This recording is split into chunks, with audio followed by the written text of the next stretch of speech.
നമസ്കാരം. മലയാളി വാർത്തയിലേക്ക് സ്വാഗതം. രണ്ട് യുവതികളുമായി ഒരേ സമയം ബന്ധം പുലർത്തിയിരിക്കുമ്പോൾ തന്നെയാണ് തിരുവനന്തപുരത്തെ IB ഉദ്യോഗസ്ഥയായ 24-കാരിയുമായും ഈ സുഗാന്ത് സുരേഷ് ബന്ധം സ്ഥാപിച്ചിരുന്നത്. ഏറ്റവും ഒടുവിൽ ഈ ഒരു മരണത്തിലേക്ക് കലാശിച്ചത് ഈ ബന്ധമൊക്കെ അറിഞ്ഞിട്ടുള്ള ഇരുവരുടെയും സംസാരവും തർക്കവും ഒക്കെ തന്നെയാണെന്ന് ഏകദേശ സൂചനകളൊക്കെ പുറത്തു വരികയാണ്. ഇതിനോടനുബന്ധിച്ച് തന്നെ ഇയാളിപ്പോൾ ഒളിവിലാണ്. കൂടാതെ പുതിയ അപ്ഡേഷനൊക്കെ ഇതിൽ വന്നിട്ടുണ്ട്. അപ്പോൾ എന്തൊക്കെയാണ് ഇതിന്റെ പുതിയ വിവരങ്ങൾ? ഏറ്റവും പുതിയ വിവരം അനുസരിച്ച് പിതാവ് ഒരുപാട് വെളിപ്പെടുത്തൽ ഒരു ചാനലിനോട് നടത്തിയിരിക്കുന്നത്. അതിൽ ഏറ്റവും പ്രധാനപ്പെട്ട കാര്യം ഈ സുഗാന്ത് ഹോസ്റ്റൽ വാർഡൻ, അതായത് ഈ പെൺകുട്ടി നിന്നിരുന്ന ഹോസ്റ്റൽ വാർഡിനെ വിളിച്ചിട്ട് ഈ പെൺകുട്ടി സുഗാന്തിനോട് സംസാരിച്ചതിന് ശേഷം സുഗാന്ത് ഈ ഹോസ്റ്റൽ വാർഡിനെ വിളിച്ചിട്ട് ഈ പെൺകുട്ടി അവിടെ എത്തിയോ ഇല്ലയോ എന്ന് അന്വേഷിക്കുന്നു എന്നതടക്കമുള്ള ഒരു വെളിപ്പെടുത്തൽ പിതാവ് നടത്തിയിരിക്കുകയാണ്. കൂടുതൽ വെളിപ്പെടുത്തലുകളാണ് പിതാവിന്റെ ഭാഗത്തു നിന്ന് ഉണ്ടാകുന്നത്. മാത്രമല്ല, ഈ സുഗാന്തിന് ഒളിവിൽ പോകാൻ വേണ്ടി സമയം കിട്ടി എന്ന ആരോപണം ശക്തമാകുന്നുണ്ട്. തന്നെ പറഞ്ഞിട്ടുണ്ടായിരുന്നു. ഈ റിപ്പോർട്ട് കൈമാറിയിട്ടുണ്ട് കേന്ദ്ര ആഭ്യന്തര ആ റിപ്പോർട്ട് കൈമാറിയിട്ടുണ്ട്. അപ്പൊ ആ റിപ്പോർട്ടിൽ ഒരുപാട് കാര്യങ്ങൾ പറയുന്നുണ്ട്. അല്ലെ, ഏറ്റവും പ്രധാനപ്പെട്ട ഒരു കാര്യം എന്ന് പറയുന്നത് ഈ സുഗാന്തിന് ഒളിവിൽ പോകാൻ സമയം ഗ്യാപ്പ് കിട്ടിയിരുന്നു എന്നതാണ്. അത് മാത്രമല്ല, IB ഉദ്യോഗസ്ഥനായ സുഗാന്തിനെതിരെ IB തന്നെ തിരിയുന്ന ഒരു സാഹചര്യമാണ് നിലവിൽ ഉണ്ടായിരിക്കുന്നത്. ഇയാൾക്കെതിരെ ഒരുപാട് തെളിവുകൾ കിട്ടുന്ന സാഹചര്യത്തിൽ കൂടി കാര്യങ്ങൾ കടന്നുപോയിക്കൊണ്ടിരിക്കുകയാണ്. മാത്രമല്ല, കൂടുതൽ വകുപ്പുകൾ ഇയാൾക്കെതിരെ ചുമത്തുന്ന തരത്തിലേക്ക് കാര്യങ്ങൾ എത്തി നിൽക്കുകയാണ്. പുതിയ ലേറ്റസ്റ്റ് ആയിട്ടുള്ള വിവരങ്ങൾ ഇതൊക്കെയാണ്. ഇത് മാത്രമല്ല, ഇയാളുടെ മറ്റൊരു പെൺസുഹൃത്തിന്റെ മൊഴി എടുത്തിട്ടുണ്ട് അന്വേഷണ സംഘം. നിർണായക വിവരങ്ങൾ ഇവരിൽ നിന്ന് അറിയാൻ സാധിച്ചു എന്നാണ് സൂചനകളൊക്കെ പുറത്തു വരുന്നത്. കാരണം ഒരേ സമയം 3 ബന്ധമാണ് ഇയാൾ തുടർന്നിരുന്നത്. ഒന്ന്, ഈ ആത്മഹത്യ ചെയ്ത യുവതി, മറ്റ് 2 IB ഉദ്യോഗസ്ഥരുമായിട്ടാണ് ഇയാൾ ബന്ധം സ്ഥാപിച്ചിരുന്നത്. അപ്പോൾ അത്തരത്തിൽ ആ യുവതിയിൽ നിന്ന് നിർണായക മൊഴികൾ ലഭിച്ചുവെന്നാണ് അന്വേഷണ സംഘം വ്യക്തമാക്കുന്നത്. ഈ 2024 ജൂലൈ മാസം 4-ാം തീയതി തിരുവനന്തപുരം നഗരത്തിലെ പ്രമുഖ സ്വകാര്യ ആശുപത്രിയിൽ വെച്ച് ഈ യുവ IB ഉദ്യോഗസ്ഥ ഗർഭചിത്രം നടത്തിയതിനു ശേഷം സുഗാന്ത് സുരേഷിന് തിരുവനന്തപുരത്തുള്ള മറ്റൊരു IB ഉദ്യോഗസ്ഥയുമായി രഹസ്യബന്ധമുണ്ടെന്ന് യുവതി അറിഞ്ഞതാണ് ഇവരുടെ ഒരു തർക്കത്തിന് ഉടലെടുത്തത്. IB ഉദ്യോഗസ്ഥയുടെ അടുത്ത സുഹൃത്തും സഹപ്രവർത്തകമായ ഈ തിരുവനന്തപുരം സ്വദേശിനുമായി ഗർഭചിത്രം നടത്തും മുൻപേ തന്നെ ബന്ധം സ്ഥാപിച്ചിരുന്നു എന്നാണ് റിപ്പോർട്ടുകൾ സൂചിപ്പിക്കുന്നത്. അപ്പോൾ ഈ പെൺകുട്ടിയെ ആണോ ചോദ്യം ചെയ്തെന്നുള്ളത് വിവരം പുറത്തു വന്നിട്ടില്ല. എന്തായിരുന്നാലും ഈ സുഗാന്തിന്റെ മറ്റൊരു പെൺസുഹൃത്തിന് അന്വേഷണ സംഘം ചോദ്യം ചെയ്തിട്ടുണ്ട്. ഇവരിൽ നിന്നാണ് നിർണായക മൊഴി ലഭിച്ചതെന്നാണ് വിവരം. അപ്പോൾ സുഗാന്തിനെ വിവാഹം കഴിക്കണമെന്ന ആവശ്യമൊക്കെയായിരുന്നു ഈ യുവതിയും ആത്മഹത്യ ചെയ്ത യുവതിയുമൊക്കെ ഒരേ സമയം മുന്നോട്ട് വെച്ചത്. തുടർന്ന് തന്നെ സുഗാന്ത് ചതിക്കുകയായിരുന്നു എന്ന് തിരിച്ചറിഞ്ഞ യുവ IB ഉദ്യോഗസ്ഥ അവസാനം ട്രെയിനിന് മുന്നിൽ ജീവൻ എടുക്കുന്ന അവസ്ഥയായിരുന്നു. അതെ, തീർച്ചയായിട്ടും നമുക്ക് ആ സാഹചര്യങ്ങളൊക്കെ അറിയാവുന്നതാണ്. അപ്പോ ഏറ്റവും അന്വേഷണം നല്ല രീതിയിൽ തന്നെ മുന്നോട്ട് പോകുന്നുണ്ട് എന്ന് വേണം നമുക്ക് മനസ്സിലാക്കാം. കൂടാതെ ഈ IB ഉദ്യോഗസ്ഥ ആത്മഹത്യ ചെയ്തതിന് ശേഷം ഇതൊരു വിവാദമായി മാറിയെന്ന് അറിഞ്ഞതിന് ശേഷം മാനസികമായി തളർന്ന ഈ യുവതി പിന്നീട് മാനസികാരോഗ്യ കേന്ദ്രത്തിലൊക്കെ മാനസികാരോഗ്യ വിദഗ്ധന്റെ ചികിത്സ തേടുന്നതായിട്ടുള്ള റിപ്പോർട്ടുകളൊക്കെയാണ് പുറത്തു വരുന്നത്. തീർച്ചയായിട്ടും പ്രണയവഞ്ചന എന്ന് പറഞ്ഞാൽ നമുക്ക് താങ്ങാവുന്നതിലപ്പുറമാണ്, അല്ലെ? ഒരു പെൺകുട്ടിയെ ഇത്തരത്തിൽ പ്രണയിക്കുക, വഞ്ചിക്കുക, അവളെ എല്ലാ രീതിയിലും ഉപയോഗിക്കുക. അപ്പൊ ആ പെൺകുട്ടിക്ക് ഉണ്ടാവുന്ന ഒരു മാനസികമായിട്ടുള്ള ബുദ്ധിമുട്ട്, അവർ കടന്നു പോകുന്ന സാഹചര്യം, സുഗാന്ത് അത്തരത്തിലൊരു ഒരു വേറെ വിശേഷണങ്ങൾ നൽകാൻ ആഗ്രഹിക്കുന്നില്ല. പക്ഷെ അത്തരത്തിലൊരു ആളായിരുന്നു എന്ന് വേണം നമുക്ക് മനസ്സിലാക്കാൻ. ഇത്തരത്തിൽ എത്രയോ പെൺകുട്ടികളെ ജീവിതം കയ്യിൽ വെച്ച് അമ്മാനമാടിക്കൊണ്ടിരിക്കുകയായിരുന്നു സുഗാന്ത് എന്ന് വേണം നമുക്ക് മനസ്സിലാക്കാം. ഓരോരോ വെളിപ്പെടുത്തലുകൾ വരുമ്പോൾ അതിൽ ഒരാളുടെ ജീവൻ ഇവിടെ പൊലിയുന്ന സാഹചര്യവും ഉണ്ടായി. അത് മാത്രമല്ല, ഈ സുഗാന്തിനെതിരെ 2 വകുപ്പുകൾ കൂടിയാണ് ചേർത്തിട്ടുള്ളത്. ഒന്ന്, വിവാഹ വാഗ്ദാനം നൽകി ലൈംഗിക ചൂഷണം, പിന്നീട് പണം തട്ടിയെടുക്കൽ എന്നീ വകുപ്പുകളാണ് പുതിയതായി ചേർത്തിട്ടുള്ളത്. നേരത്തെ ബലാത്സംഗത്തിനും തട്ടിക്കൊണ്ടുപോകലും ഉൾപ്പെടെയുള്ള വകുപ്പുകളാണ് ചുമത്തിയിരുന്നത്. പിന്നീട് ആത്മഹത്യാ പ്രേരണ കുറ്റം കൂടി ചുമത്തുമെന്നുള്ള വിവരങ്ങളൊക്കെ പുറത്തു വന്നിരുന്നു. അത് കോടതിയിൽ ആരാഞ്ഞതിനു ശേഷം മാത്രമായിരിക്കും അത്തരം ഒരു നീക്കത്തിലേക്ക് നടക്കുക. ഇയാൾ എന്തായാലും ഒളിവിലാണ്, ഇതുവരെ കണ്ടെത്താൻ സാധിച്ചിട്ടില്ല. മാത്രമല്ല, ഈ പെൺകുട്ടി മരിച്ച് ഇത്രയും ദിവസമായിട്ട് മിനിഞ്ഞാന്ന് മാത്രമാണ് ഈ സുഗാന്തിനെതിരെ ഒരു വകുപ്പ് ചുമത്തുക ഒരു തലത്തിലേക്ക് കാര്യങ്ങൾ എത്തിയത്, അല്ലെ? അപ്പൊ തുടക്കം മുതൽ ഈ കേസിൽ ഒരു വീഴ്ച സംഭവിച്ചു എന്ന് ആരോപിക്കത്തക്ക രീതിയിലുള്ള കഴമ്പുണ്ട് എന്ന് വേണം നമുക്ക് മനസ്സിലാക്കാൻ. പിതാവ് ആദ്യം തന്നെ വന്ന് പറഞ്ഞിട്ടുണ്ടായിരുന്നു, ഈ 3 ദിവസം കസ്റ്റഡിയിൽ എടുത്തതിനു ശേഷം ഇദ്ദേഹം ആരോപണ വിധേയനാണ്. ആ സമയത്ത് 3 ദിവസം കസ്റ്റഡിയിൽ എടുത്തതിനു ശേഷം ഇയാളെ വെറുതെ വിടുന്നു. അവസാനം ഇയാൾ ആ 2ാമത്തെ ദിനം തന്നെ, ഈ വെറുതെ വിട്ടതിന്റെ ദിനം തന്നെ പെട്ടെന്ന് തന്നെ ഇയാൾ ഒളിവിൽ പോവുകയാണ്. അപ്പൊ അയാൾക്ക് ആ പോകാനുള്ള ഒരു ടൈം കൊടുക്കുന്നത്, അത് പോലീസ് അന്വേഷിക്കുന്നുണ്ട്, തെളിവ് കൈമാറിയെന്ന് അയാൾ അറിയുന്നു. അപ്പൊ ഈ ഒരു ഗ്യാപ്പിൽ തന്നെ ഒളിവിൽ പോവുകയാണ്.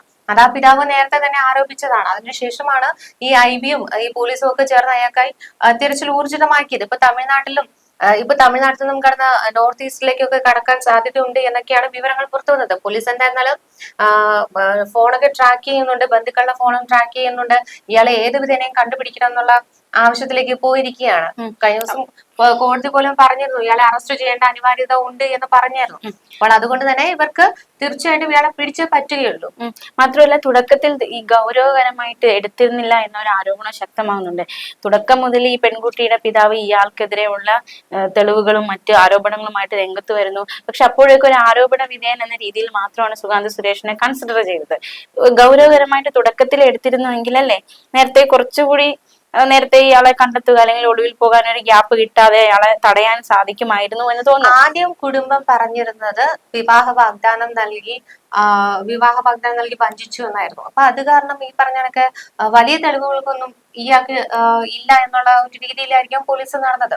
പിന്നീടാണ് കുടുംബം ഗർഭചിത്രത്തിനടക്കം ഇരയായി എന്ന് കാട്ടിക്കൊണ്ട് ആ മെഡിക്കൽ റിപ്പോർട്ട്സും പിന്നെ ബാങ്ക് ഇടപാട് രേഖകളും ഒക്കെ പോലീസിന് കൈമാറുന്നത്. ഇതിനുശേഷമാണ് ഇതിലൊക്കെ സത്യാവസ്ഥ ഉണ്ട് എന്ന് പോലീസ് മനസ്സിലാക്കിയപ്പോൾ ഇയാൾക്കെതിരെ കേസ് എടുക്കുന്നത്. അപ്പോൾ കുടുംബം ആദ്യം തന്നെ ഈ ഒരു ആരോപണം ഉയർത്തിയിരുന്നെങ്കിൽ ഒരുപക്ഷെ ഇയാളെ അപ്പോൾ തന്നെ പോലീസ് ചിലപ്പോൾ പ്രതി ചേർത്തേനെ. അപ്പോൾ അതിനിടയ്ക്കാണ് ഈ ഒരു ഗ്യാപ്പ് കിട്ടി ഇയാൾ ഇവിടെ നിന്ന് രക്ഷപ്പെട്ട് കളഞ്ഞത്. അയാളുടെ അമ്മയും അച്ഛനും ഇയാളും ചേർന്നാണ് രക്ഷപ്പെട്ടത്. പക്ഷെ ഇവര് മൂന്നുപേരും ഒരുമിച്ചല്ല രക്ഷപ്പെട്ടതെന്നാണ് പുതിയ സൂചനകൾ വരുന്നത്. അപ്പോൾ ഈ സുഗാന്തിനെയും മാതാപിതാക്കളെയും സംരക്ഷിക്കുന്നത് ആരാണ്? കേരളം മുഴുവനും ചർച്ചയായി മാറിയ ഒരു സംഭവമാണ്. കേന്ദ്രത്തിന്റെ ഇടപെടലും ഉണ്ട്. അപ്പൊ മൊത്തത്തിൽ ഇത്തരം ഒരു വിവാദമായ ഒരു സംഭവത്തിനിടയിൽ നിൽക്കുമ്പോഴും ഈ സുഗാന്തിനെ സംരക്ഷിക്കുന്ന ആരാണ്? മാതാപിതാക്കളെ സംരക്ഷിക്കുന്നത് ആരാണ്? മൊബൈൽ ഫോൺ എല്ലാം ഓഫാണ്. അപ്പോൾ ലുക്കൌട്ട് നോട്ടീസ് പുറപ്പെടുവിച്ചിട്ടുണ്ട്. വിമാനത്താവളം വഴി എന്തായാലും രക്ഷപ്പെടാൻ സാധിക്കില്ല. അപ്പോൾ എങ്ങനെയൊക്കെ നോക്കിയാലും ഇവരെ രക്ഷപ്പെടാൻ വലിയൊരു ടീം തന്നെ ശ്രമിക്കുന്നുണ്ട് എന്ന് നമുക്ക് മനസ്സിലാക്കേണ്ടി വരും. തീർച്ചയായിട്ടും സുഗാന്ത് ഒരു IB ഉദ്യോഗസ്ഥനാണ്, അത് മറക്കരുത് അല്ലെ? IB ഉദ്യോഗസ്ഥനാണ്. അപ്പോ തീർച്ചയായിട്ടും എങ്ങനെയാണ് രക്ഷപ്പെടേണ്ടത്, എങ്ങനെയാണ് ഒളിവിലിരിക്കേണ്ടത് എന്നൊക്കെ നല്ലവണ്ണം അറിയാവുന്ന ഒരു വ്യക്തി തന്നെയാണ്. അതെ, എല്ലാ ട്രെയിനിങ്ങും കിട്ടിയ ഒരു വ്യക്തി തന്നെയാണ്. പക്ഷെ അത് സ്വന്തം ജീവിതത്തിൽ പ്രാവർത്തികമായിക്കൊണ്ടിരിക്കുകയാണ്. ഒരു പെൺകുട്ടിയുടെ ജീവൻ എടുത്തു, മറ്റു 2 പെൺകുട്ടികൾക്കും ഇതേപോലെ വിവാഹ വാഗ്ദാനം കൊടുത്ത് അവരെയും വഞ്ചിച്ചിരിക്കുകയാണ് പ്രതി. അതായത് പക്ഷേ ഈ 3 ബന്ധം തുടർന്നിരുന്നുവെങ്കിലും മറ്റു 2 യുവതികളിൽ നിന്ന് ഒരു കാരണവശാലും ഇയാള് പണമൊന്നും വാങ്ങിച്ചിരുന്നില്ല. ഈ പെൺകുട്ടിയിൽ നിന്ന് മാത്രമാണ്, ഈ ജീവനൊടുക്കിയ IB ഉദ്യോഗസ്ഥരിൽ നിന്ന് മാത്രമാണ് എല്ലാ തരത്തിലും ഇയാൾ ചൂഷണം ചെയ്തിട്ടുള്ളത്, പണം വാങ്ങിയിട്ടുള്ളത്. അതായത് ഏകദേശം ഒരു 8 മാസത്തോളം കണ്ടിന്യൂസ്ലി ഇയാൾ ബാങ്കിൽ നിന്ന് പണമൊക്കെ വാങ്ങിയിട്ടുണ്ട്. പക്ഷെ പെൺകുട്ടിക്ക് എന്തെങ്കിലും അത്യാവശ്യം വന്നു കഴിഞ്ഞാൽ 10,000 15,000 രൂപയൊക്കെ വെച്ച് കൊടുത്തിരുന്നു. ബാങ്ക് ഇടപാട് രേഖകളിലൊക്കെ കൃത്യമാണ് ഈ പെൺകുട്ടിയിൽ നിന്ന് മാത്രമേ ഇയാള് പണം വാങ്ങിയിട്ടുള്ളൂ, മറ്റു 2 പേരിൽ നിന്ന് വാങ്ങിയിട്ടില്ല. പിന്നെ ഈ ഗർഭചിത്രം നടത്തിയെന്ന് പോലീസ് സ്ഥിരീകരിച്ചിട്ടുണ്ട്. പക്ഷെ ഈ ആശുപത്രിയില്, ഈ തിരുവനന്തപുരത്ത് ഉള്ള ഒരു സ്വകാര്യ ആശുപത്രിയാണ്, ഈ ആശുപത്രിയിൽ ഒരു പെൺകുട്ടിയും ഇവർക്കൊപ്പം എത്തിയിരുന്നു. യുവതി ആരാണ് എന്നത് വലിയൊരു ചോദ്യമായിട്ട് ഇപ്പൊ നിൽക്കാനല്ലേ? ആ യുവതി ആരാണ്? ആ യുവതിക്ക് വലിയൊരു പിടിപാട് ഈ ആശുപത്രിയിൽ ഉണ്ട് എന്നാണ് അറിയാൻ സാധിച്ചത്. അത് കാരണമാണ് ഏറെ കുറച്ച് റൂൾസും കാര്യങ്ങളും ഒക്കെ ഉണ്ട് ഈ ഗർഭചിത്രത്തിന്. അപ്പൊ അത്തരത്തിൽ ഒരു ടൈം എടുക്കാതെ തന്നെ പെട്ടെന്ന് ഒരു ഗർഭചിത്രം നടത്തണം എന്നുണ്ടെങ്കിൽ അത്രത്തോളം പിടിപാട് ആ യുവതിക്ക് അതിലുണ്ടായിരുന്നു. പലരെയും ആ ആശുപത്രിയിൽ അറിയാമായിരുന്നു. അപ്പോൾ ആ യുവതിയാണ് ഇപ്പോൾ ഒളിവിലാണ് എന്നാണ് സൂചനകൾ. ആ യുവതിയും ഇതിൽ പ്രതിയാകും എന്നൊക്കെ തന്നെയാണ് പോലീസ് നൽകുന്ന സൂചനകൾ വെച്ച് നമുക്ക് പറയാൻ സാധിക്കുക. അപ്പോൾ തീർച്ചയായും ആ യുവതിയും ഒളിവിലാണ്, സുഗാന്തും ഒളിവിലാണ്, മാതാപിതാക്കളും ഒളിവിലാണ്. ഇപ്പോൾ ആകെ ഈ പോലീസിന് ലഭിച്ച CCTV ദൃശ്യങ്ങളിലൂടെ മാത്രമേ ആ യുവതിയെ തിരിച്ചറിഞ്ഞിട്ടുള്ളൂ. പക്ഷെ കുടുംബം പറയുന്നത് ആ യുവതി ഈ പെൺകുട്ടിക്കൊപ്പം ജോലി ചെയ്യുന്ന അല്ലെങ്കിൽ സഹപ്രവർത്തക അല്ല എന്നാണ് പറയുന്നത്. അപ്പോൾ ആരാണ് ഈ യുവതി? എന്തായിരുന്നു ഈ സുഗാന്തിന്റെ സുഹൃത്താണെങ്കിൽ പോലും ഇത്തരത്തിലൊരു ഇടപെടൽ നടത്താനുണ്ടായ ഒരു വൈകാരിക ബന്ധം ഇവർ തമ്മിൽ എന്താണ്? ഇനി ആ യുവതിയാണോ ഇത്തരത്തിൽ ഇതിനെ പ്രേരിപ്പിച്ചത് അല്ലെങ്കിൽ ഗർഭചിത്രത്തിലേക്ക് നയിപ്പിച്ചത് ആ യുവതിയാണോ എന്നതടക്കമുള്ള ചോദ്യങ്ങളൊക്കെ ഇവിടെ ശക്തമാകുന്നുണ്ട്. എനിക്ക് തോന്നുന്നു ഈ സുഗാന്തിന് ഏറ്റവും കൂടുതൽ ഉള്ളത് പെൺ സുഹൃത്തുക്കളാണെന്ന് തോന്നുന്നു. കാരണം ആ നാട്ടിലുള്ള ആൺ സുഹൃത്തുക്കൾക്ക് പോലും ഇയാള് IB ഉദ്യോഗസ്ഥനാണെന്നുള്ള വിവരം പോലും അറിയില്ല. കിട്ടിയ തെളിവുകളൊക്കെ വെച്ച് നോക്കുമ്പോൾ പെണ്ണുങ്ങളുമായിട്ടാണ്, സ്ത്രീകളുമായിട്ടാണ് ഏറ്റവും കൂടുതൽ ഇയാള് അടുത്തിടപഴകുന്നത് തന്നെ. അപ്പോൾ അത്തരത്തിൽ ഒരു നീക്കം ഇതിൽ നടന്നിരിക്കുന്നു. ഇയാൾ എവിടെ പോയി എന്നത് ഇപ്പോഴും പോലീസിന് കണ്ടെത്താൻ സാധിച്ചിട്ടില്ല. കുംഭമേളയ്ക്ക് പോയി മറ്റൊരു നോർത്ത് ഈസ്റ്റുകാരെയൊക്കെ പീഡനത്തിന് ഇരയാക്കാൻ ലക്ഷ്യമിട്ടിരുന്നു എന്നുള്ള റിപ്പോർട്ടുകളൊക്കെ വന്നിരുന്നു. ഇയാൾ ചിലപ്പോൾ അവിടേക്കും പോയതാവാം. കാരണം മറ്റൊരു ബന്ധം സ്ഥാപിച്ചെടുത്താൽ ചിലപ്പോൾ അയാൾ അവിടേക്കും പോയതാകാം എന്നുള്ള സൂചനകളൊക്കെ പുറത്തു വരുന്നുണ്ട്. എന്തായിരുന്നാലും ഇയാളെ ഉടൻ തന്നെ പിടികൂടിയേ പറ്റുകയുള്ളൂ. കാരണം ഓരോ നിമിഷവും ഓരോ നിമിഷവും നിർണായകമായ പല തെളിവുകളുമാണ് ഇയാൾക്കെതിരെ വന്നുകൊണ്ടിരിക്കുന്നത്. അത് മാത്രമല്ല, ഈ പെൺകുട്ടി ജീവൻ ഒടുക്കുന്നതിന്റെ തലേ ദിവസം ഏകദേശം 9 മണിക്കും 11 മണിക്കും ഇടയിൽ ഈ സഹപ്രവർത്തകർക്ക് മുന്നിൽ പൊട്ടിക്കരയുകയാണ്.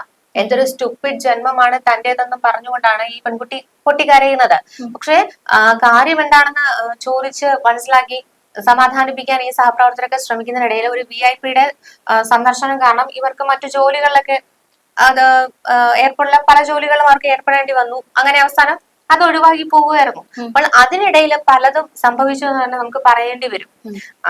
അത് കാരണം തന്നെയാണ് പെട്ടെന്ന് ഒരു സൂചനകൾ, അതായത് 5, 8, 20 സെക്കൻഡുള്ള കോളുകളൊക്കെ 5 തവണ വിളിച്ചിട്ടുണ്ട്. താൻ ആത്മഹത്യയിലേക്ക് തുനിയുകയാണ് എന്നുള്ള സൂചന നൽകിക്കൊണ്ട് ആ പെൺകുട്ടി ട്രെയിനിന് മുന്നിൽ ചാടി ആത്മഹത്യ ചെയ്തത്.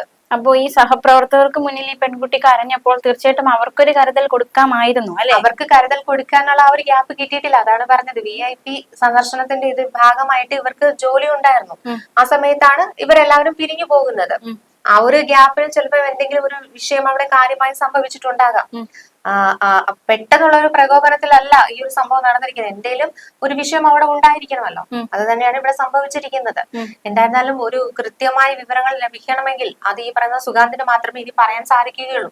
കാരണം ഇന്ന് ആ പെൺകുട്ടിക്ക് ഒരു തരത്തിലും തെളിവുകൾ പുറത്തുവിടാൻ കഴിയില്ല. കാരണം ആ പെൺകുട്ടി ഇന്ന് ജീവനോടെ ഇല്ല. അപ്പോൾ എന്തെങ്കിലും ഉണ്ടെങ്കിൽ അതിന് പറയാൻ ആകെ ബാധ്യസ്ഥ എന്ന് പറയുന്നത് സുഗാന്ത് തന്നെയാണ്. കോടതി പറഞ്ഞതുപോലെ താങ്കൾക്കൊപ്പമാണ് ജീവിച്ചത്, ആ സ്ത്രീക്ക് എന്ത് പറ്റിയെന്ന് താങ്കൾ പറയണമെന്ന് കോടതി പറഞ്ഞു. അതുപോലെ സുഗാന്ത് പറയണം, ആ സ്ത്രീക്ക് എന്ത് പറ്റി എന്നത് സുഗാന്ത് തന്നെ പറയണം. കൂടാതെ എത്ര സ്ത്രീകളെ ഇത്തരത്തിൽ ഇയാൾ ചൂഷണം ചെയ്തിട്ടുണ്ട് എന്നും സുഗാന്ത് പറയേണ്ടി വരും. സുഗാന്തിന്റെ കുടുംബവും ഇതിന് കൂട്ടുനിന്നിട്ടുണ്ടെങ്കിൽ അവരും ഉത്തരം പറയേണ്ടി വരും. അപ്പൊ എന്നാൽ ഈ കേസിനെ സംബന്ധിച്ച് ഇപ്പോഴും നമ്മൾ പറഞ്ഞുകൊണ്ടിരിക്കുന്നു, നിർണായക കടമ്പ എന്ന് പറയുന്നത് സുഗാന്തിനെ കണ്ടുപിടിക്കാന്നാണ്. ഇത്രയും ദിവസമായിട്ടും IB അന്വേഷിക്കുന്നു, പേട്ട പോലീസ് അന്വേഷിക്കുന്നു, അതിനിടയിൽ ജാമ്യാപേക്ഷ സമർപ്പിക്കുന്നു. എന്നിട്ടും സുഗാന്ത് സുരേഷ് എന്ന ആരോപണ വിധേയനെ ഇപ്പോൾ പ്രതി അല്ലെങ്കിൽ കുറ്റാരോപിതൻ അല്ലെങ്കിൽ വകുപ്പ് നിയമപ്രകാരം അല്ലെ കുറ്റാരോപിതനായിരിക്കുന്ന വ്യക്തിയെ ഇതുവരെ കണ്ടെത്താനായില്ല എന്നത് അതൊരു വലിയ വെല്ലുവിളിയായിട്ട് അല്ലെങ്കിൽ ഒരു കടമ്പയായിട്ട് തന്നെ നിൽക്കുകയാണ്. അപ്പോ എത്രയും വേഗം തന്നെ സുഗാന്തിനെ കണ്ടെത്താനാകുമെന്ന് തന്നെയാണ് കരുതുന്നത്. വല വിരിച്ചിരിക്കുകയാണ് പോലീസ്. തീർച്ചയായിട്ടും ഈ വലയിൽ സുഗാന്ത് വൈകാതെ തന്നെ കുടുങ്ങുമെന്ന് തന്നെയാണ് മനസ്സിലാക്കാൻ സാധിക്കുന്നത്.